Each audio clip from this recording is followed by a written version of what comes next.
where today I am going to discuss determinant. What is determinant? The determinant of a matrix is a special number that can be calculated from a square matrix. Means determinant हमेशा square matrix को calculate किया जा सकता है। जैसे हम लोग इससे पहले मैट्रिक्स में देखे थे कि मैट्रिक्स को हम लोग इस तरह से ब्रैकेट में एलिमेंट्स को फिल करके रिप्रेजेंट करते थे, जैसे 1 2 3 2 1 7 4 -1 0। इस तरह से हम लोग मैट्रिक्स को रिप्रेजेंट करते थे। अगर हम लोग डिटर्मिनेंट के फॉर्म में अगर रिप्रेजेंट करना होगा तो हम लोग डिटर्मिनेंट को रिप्रेजेंट करने के लिए हम लोग क्या करते हैं, टू वर्टिकल लाइंस से में हम लोग सारे एलिमेंट को पुट कर देते हैं। डिटर्मिनेंट को टू वर्टिकल लाइन से रिप्रेजेंट करते हैं। रिप्रेजेंट करने के लिए हम लोग डेट ए बोलते हैं या मॉडुलस ऑफ ए, या हम लोग डेल से रिप्रेजेंट करते हैं। हम लोग इन तरह से रिप्रेजेंट कर सकते हैं डिटर्मिनेंट को। तो मैट्रिक्स को अगर हमको डिटर्मिनेंट फॉर्म में अगर रिप्रेजेंट करना होगा तो हम लोग मैट्रिक्स देख चुके हैं कि मैट्रिक्स इस तरह से हम लोग रिप्रेजेंटेशन करते हैं। अगर इसको डिटर्मिनेंट फॉर्म में करना होगा तो टू वर्टिकल लाइन में ये सारे एलिमेंट्स को अगर हम लोग पुट कर देते हैं तो ये डिटर्मिनेंट में रिप्रेजेंटेशन हो जाता है। 1 2 3 2 1 7 4 -1 0। ये हमारा डिटर्मिनेंट में हो गया रिप्रेजेंटेशन। हम लोग ये भी देखा था कि मैट्रिक्स में अगर मल्टीप्लिकेशन करते थे या एडिशन करते थे, सब्ट्रैक्शन करते थे, तो आप रिजल्ट जो आता था एडिशन के बाद दो मैट्रिक्स को जब एडिशन करते थे तो हमेशा एक मैट्रिक्स के फॉर्म में आता था रिजल्ट। मल्टीप्लिकेशन करते थे या डिवीजन करते थे, कोई भी अगर हम ऑपरेशन लगाते थे मैट्रिक्स में तो हमेशा रिजल्टिंग जो आता था वो मैट्रिक्स आता था। लेकिन डिटर्मिनेंट में क्या होगा कि सिंप्लीफाई करने के बाद एक क्या है, स्पेशल नंबर आएगा और फिक्स नंबर, फिक्स वैल्यू आएगा। तो हम लोग इसको कैसे कैलकुलेट करते हैं, कैसे इवेल्युएट करते हैं, आइए हम लोग इसको देखते हैं। सबसे पहले हम लोग इसमें 2x2 ऑर्डर को हम लोग सबसे पहले 2x2 ऑर्डर का वैल्यू हम लोग कैसे कैलकुलेट करेंगे डिटर्मिनेंट में। जनरली दो ही हम ऑर्डर को पढ़ना है, 2x2 और 3x3 ऑर्डर का कैलकुलेशन। तो सबसे पहले 2x2 ऑर्डर को हम लोग इसमें कैसे कैलकुलेट करेंगे ये देखेंगे इस वीडियो में। तो हम लोग 2x2 ऑर्डर को अगर कैलकुलेट करना होगा तो हम लोग देखा कि डिटर्मिनेंट को टू वर्टिकल लाइन में हम लोग रिप्रेजेंट करते हैं। अब इसमें जो एलिमेंट्स होगा 2x2 ऑर्डर का A11 A12 A21 और A22, ये हमारा 2x2 ऑर्डर का हम लोग डिटर्मिनेंट्स में रिप्रेजेंटेशन करते हैं। अगर इसको हम लोग को सिंप्लीफाई करना होगा तो इसमें हम लोग क्या करते हैं, ये इसको और इसको मल्टीप्लाई करते हैं। तो इसको मल्टीप्लाई करेंगे तो क्या हो जाएगा, A11 इंटू A22, और बीच में हम माइनस का साइन लगाते हैं और फिर इसको मल्टीप्लाई करते हैं तो क्या हो जाएगा A21 इंटू A12। तो इसका जो रिजल्ट आएगा वही हमारा वो स्पेशल नंबर होगा और स्पेसिफिक वैल्यू आएगा। हम लोग एक एग्जांपल देखते हैं। एग्जांपल के लिए हम लोग यहाँ पे देखेंगे कि यहाँ से यहाँ तक हम लोग 2x2 ऑर्डर कर लिया है और यहाँ पे 3x3 ऑर्डर का भी हमने क्वेश्चन किया। यहाँ पे हम लोग एक और कॉन्सेप्ट देखेंगे, माइनर और कॉफैक्टर का भी कॉन्सेप्ट देखेंगे। तो आइए हम लोग यहाँ से एग्जाम्पल सिखाते हैं कैसे हम लोग 2x2 ऑर्डर का कैलकुलेट करते हैं वैल्यू। तो सबसे पहले हमारा पहला जो क्वेश्चन है इवैल्यूएट करना है। इवैल्यूएट √6 √5 √20 √24। अब यहाँ पे हम लोग को सबसे पहले इसको और इसको क्रॉस मल्टीप्लाई करना होगा।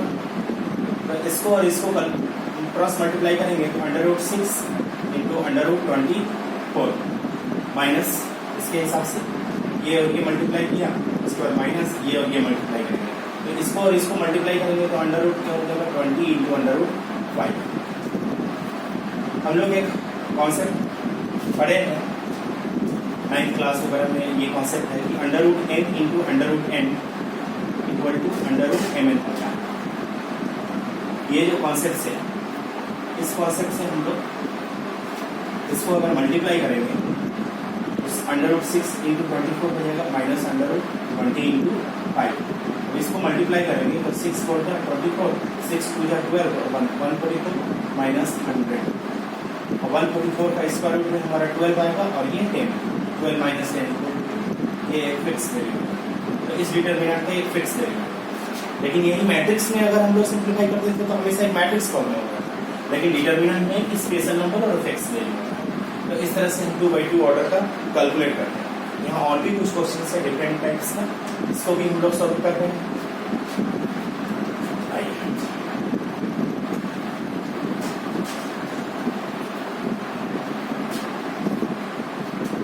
क्वेश्चन नंबर ये कंप्लीट हो गया। अब इस 2 नंबर क्वेश्चन को हम लोग सॉल्व करना है। 2 cos theta minus 2 sin theta cos theta. बिल्कुल इसी तरह से प्रोसेस को फॉलो यहाँ भी करना है। अब यहाँ पे भी हम लोग इस क्रॉस मल्टीप्लाई करेंगे तो क्या हो जाएगा 2 cos theta into cos theta 2 cos square theta होगा माइनस यहाँ पे इस दोनों को इंटू करेंगे तो 2 sin स्क्वायर थीटा हो जाएगा और ये प्लस ये माइनस है और यहाँ माइनस माइनस माइनस क्या हो जाएगा प्लस हो जाएगा। अगर हम यहाँ पे 2 कॉमन ले लेंगे तो बन जाएगा क्या cos square theta plus sin square theta. 2 into इसका वैल्यू 1 होता है 2 इंटू 1 इक्वल टू यही आंसर। ठीक है, आइए नेक्स्ट क्वेश्चन की ओर हम लोग चलते हैं। क्वेश्चन नंबर 3 में क्या करना है, ये कॉम्प्लेक्स फॉर्म में दिया हुआ है a plus IB c plus ID minus c plus ID a plus IB। Iota cube root of unity को हम लोग कॉम्प्लेक्स नंबर में 11th क्लास में पढ़े होंगे आप लोग। यहाँ पे हम लोग सॉल्यूशन उसी तरह से करेंगे, इसको इंटू करेंगे तो क्या हो जाएगा a plus IB into a minus IB a plus IB into a minus IB minus ये दोनों को मल्टीप्लाई करेंगे तो इसको हम लोग अगर ऐसे लिखें ID को पहले लिखेंगे प्लस c इंटू यहाँ पे भी ID पहले लिखें माइनस c। ऐसा क्यों नहीं, ताकि a plus B into a minus B a square minus B square के फॉर्मेट में हम लोग कर सकते हैं इसको। ये हो जाएगा a square minus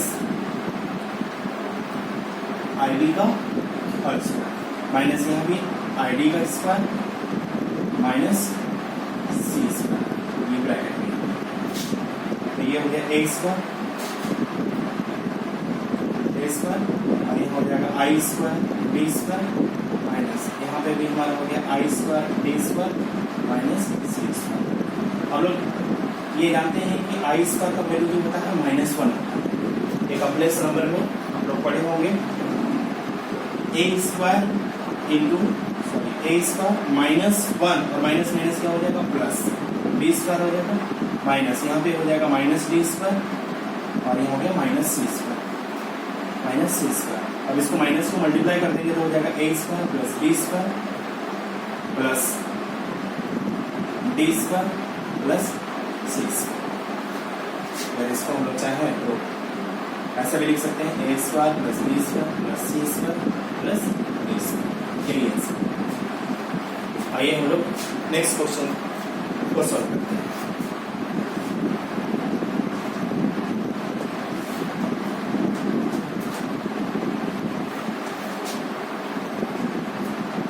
next question है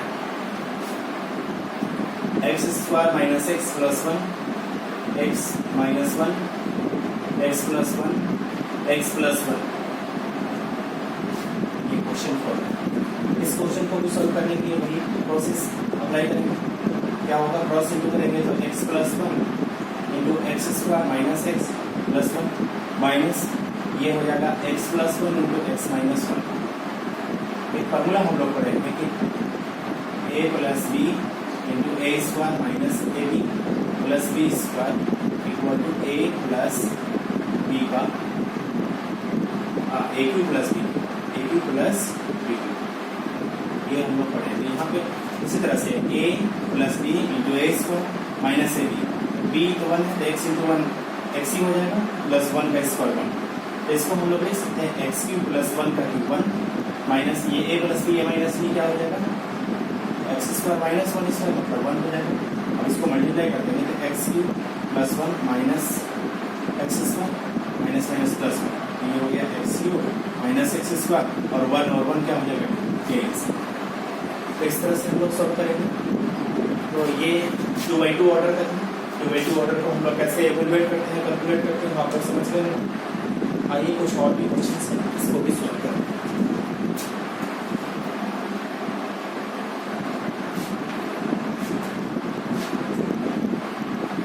क्वेश्चन नंबर 2 जो है यहाँ पे दिया हुआ है कि if 3x plus 3x 7 minus 2 4 equal to 8 7 6 4, ये जो दो डिटर्मिनेंट्स हैं ये इक्वल है, तो बताइए कि इसका x का वैल्यू क्या होगा।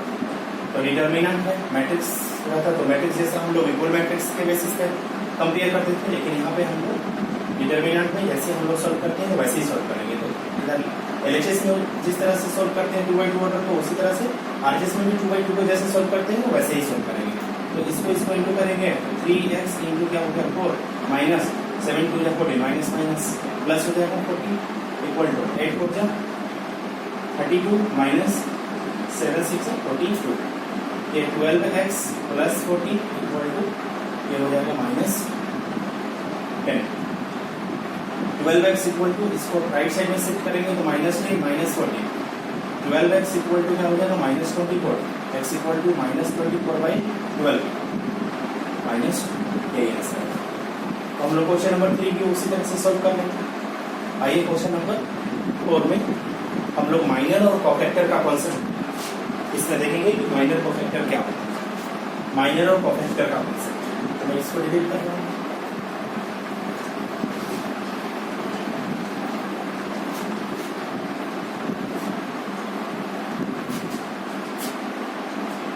देखिए माइनर जो होता है, माइनर जो होता है हम लोग माइनर में हम लोग रिप्रेजेंट करते हैं MI से, ith रो and jth रो। जो डिटर्मिनेंट ऑब्टेन होता है वो ith डिलीटिंग ith रो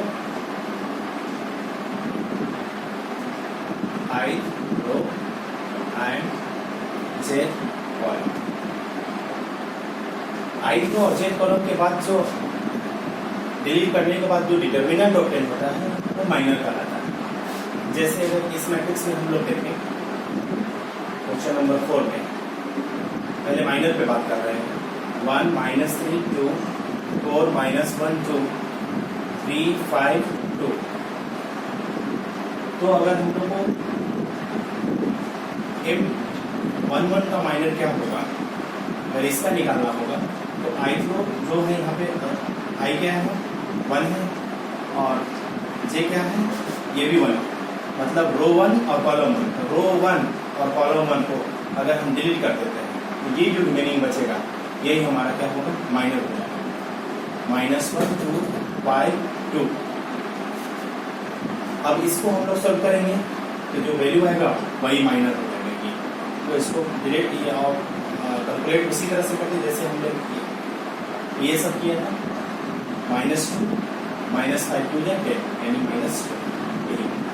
अगर हमको निकालना होगा M1 तो क्या हो जाएगा यहाँ पे i है और ये क्या होगी ये से, मतलब रो 1 और कॉलम 2। तो मैं इसको दोबारा लिख दूँ -1 -3 4 -1 2 3 5 2।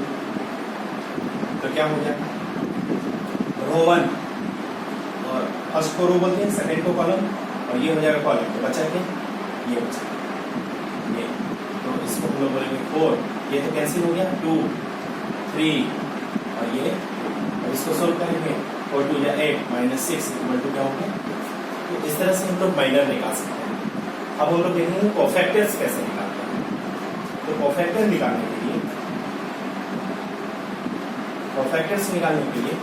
हम लोग CI से रिप्रेजेंट करते हैं, माइनस इसका फार्मूला जो होता है -1 के power i plus c into MI से। जैसे इसी मैट्रिक्स का हमको कोफैक्टर निकालना हो, सपोज मैट्रिक्स है 1 -3 2 4 -1 2 3 5 2। अगर इस मैट्रिक्स का हमको कोफैक्टर निकालना है। तो अगर मैं बोलूँ कि C11 क्या होगा, तो C11 के लिए हमको ये फार्मूला है, इस फार्मूला पे अगर हम लोग पुट करते हैं तो कोफैक्टर निकालने के लिए I और J के यहाँ पे ये 1 है I और ये J है 1, इसको पुट करेंगे तो -1 की पावर 1 प्लस 1, कहाँ से 1 प्लस 1 आए, ये फार्मूला में ये 1 I जो है ये 1 I हो गया और ये क्या हो गया, इसे भी 1 इंटू MIC का हम लोग वैल्यू निकालेंगे कितना, -2, तो ये हो जाएगा -1 की पावर 2, -1 की पावर 2 इंटू -12 क्या हो जाएगा, ये तो 1 हो जाएगा इंटू -12 इक्वल टू -12।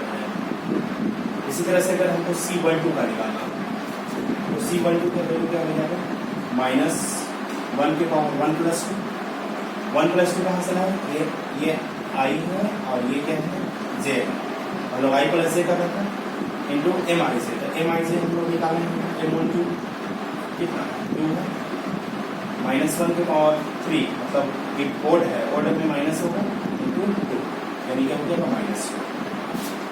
तो इस तरह से हम लोग फार्मूला बेसिस पे निकाल सकते हैं। अगर कोफैक्टर निकालने का अगर मैं एक डायरेक्ट भी अप्रोच लगा सकते हैं, डायरेक्ट तरीका से हम लोग कोफैक्टर निकाल सकते हैं। जैसे कोफैक्टर निकालने के लिए हम लोग एक बार इसको और लेते हैं, क्वेश्चन 4 है 1 - 3 2 4 - 1 2 3 5 2। कोफैक्टर निकालने के लिए हमको एक साइन कन्वेंशन को ध्यान में रखना पड़ता है, plus minus plus minus plus minus plus minus plus, ये 3/3 ऑर्डर थी, इसका करस्पॉन्डिंग एलिमेंट के हिसाब से ये साइन कन्वेंशन होगा। जैसे मैं बात करूँ C11 तो C11 क्या हो जाएगा, रो 1 और कॉलम 1 को या मैं पूरे एलिमेंट का अगर कोफैक्टर निकाल दो तो C11 होगा, C12 होगा, C12 और C13। इसी तरह से C21 हो जाएगा, C22 ठीक है, और C23, C31, C32, C33। तो हम लोग अगर कोफैक्टर निकाल रहे हैं हम लोग, ये बहुत काम आएगा आगे चल के जब हम लोग सिस्टम ऑफ लीनियर इक्वेशन को सोल्व करेंगे, तो कोफैक्टर बहुत इंपॉर्टेंट होता है। इसलिए कोफैक्टर को कैसे निकालते हैं ये ध्यान से देखिएगा। अगर इसका साइन कन्वेंशन देखेंगे तो कहाँ पे प्लस हो रहा है, कहाँ पे माइनस, तो हम लोग क्या देखते हैं प्लस यहाँ पे माइनस, यहाँ माइनस होना चाहिए, यहाँ प्लस है यहाँ माइनस होगा, यहाँ प्लस है यहाँ पे माइनस है, यहाँ पे प्लस यहाँ पे माइनस है। माइनस कहाँ आया, जहाँ पे दोनों को रो और कॉलम को जोड़ने पर अगर कोड आता है वहाँ पे माइनस है, जहाँ पे इवन आता है वहाँ पे प्लस है, तो माइनस हम पहले प्रूव करते हैं। अब उसके बाद इस सभी का माइनस का जो वैल्यू आएगा उसको लिख देंगे, तो -C11 मतलब रो 1 और कॉलम 1 कैंसिल, रो 1 और कॉलम 1 कैंसिल, तो क्या बचा ये बचा, तो 2 इंटू -2 2 इंटू -1 -2 -10, यहाँ क्या हो जाएगा -12। अब C12 क्या हो जाएगा, तो कॉलम 1 सॉरी रो 1 और कॉलम 2, रो 1 और कॉलम 2, तो रो 1 और कॉलम 2 का कैंसिल कर देंगे। मैं यहाँ पे फॉर और लिख दे रहा हूँ 1 - 3 4 - 1 3 5 2। तो इसमें हमारा क्या है, रो 1 कैंसिल हो गया, कॉलम 2 भी कैंसिल हो गया, क्या बचा 4 2 3 2, एक क्रॉस इंटू करेंगे तो 4 2 8 -6 यानी क्या हो जाएगा -2। तो इस तरह से सारे को हम लोग फिल कर देंगे, जो रिजल्ट आएगा वही कोफैक्टर होगा। अगर इसको निकालना होगा तो क्या हो जाएगा, रो 1 और कॉलम 3 क्या बचा, ये रिजल्ट ये बचा। अब इसको क्रॉस इंटू करेंगे, 5 हो जाए 20 -3, तो 20 माइनस +3 हो जाएगा यानी 23 होगा। तो उसी तरह से इसको भी हम लोग फिल कर सकते हैं। तो ये हमारा कोफैक्टर निकालने का तरीका है। आइए एक और क्वेश्चन है जिसमें हम लोग देखेंगे 3/3 ऑर्डर का कैसे इवैल्यूएट करते हैं।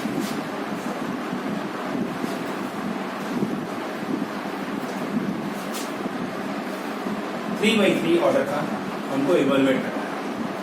क्वेश्चन 5 है इवैल्यूएट 3 4 5 -6 2 -3 817। देखिए इसको इवैल्यूएट करने के लिए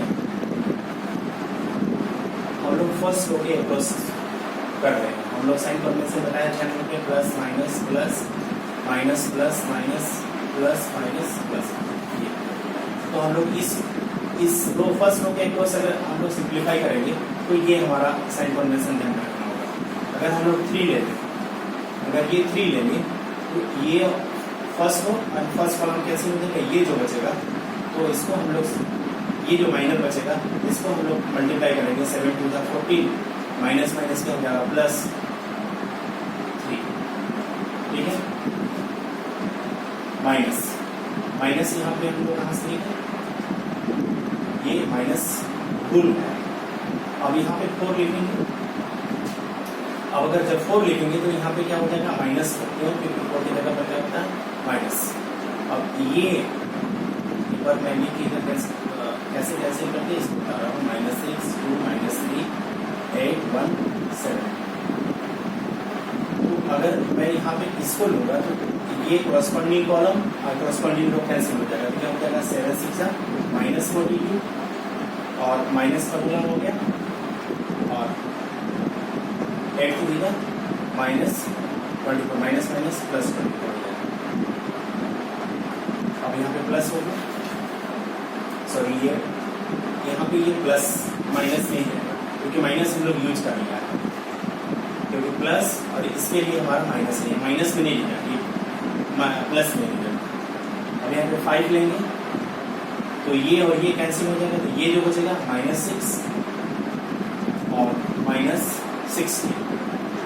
और इसको जो सिंप्लीफाई करने के बाद आएगा 3 इंटू 70 -4 इंटू यहाँ पे हमारा 42 में से 24 को सब्ट्रैक्ट करेंगे तो हो जाएगा 8 -18 हो जाएगा प्लस 5 इंटू -20।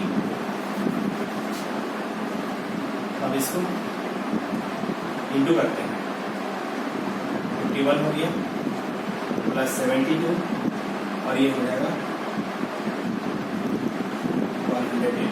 इसको ऐड कर देते हैं, इसको सब्ट्रैक्ट कर देंगे 7 2 और 1 3 7 और 5 -110। और इसको सब्ट्रैक्ट करते हैं 3 से 0 जाएगा तो 3 बचेगा प्लस हो जाएगा ये हमारा वैल्यू। तो इस तरह से हम लोग सॉल्व करते हैं 3/3 करते हैं। नेक्स्ट वीडियो में हम लोग प्रॉपर्टीज ऑफ डिटरमिनेंट देखेंगे और property of determinant based question करेंगे। इस वीडियो में ठीक है।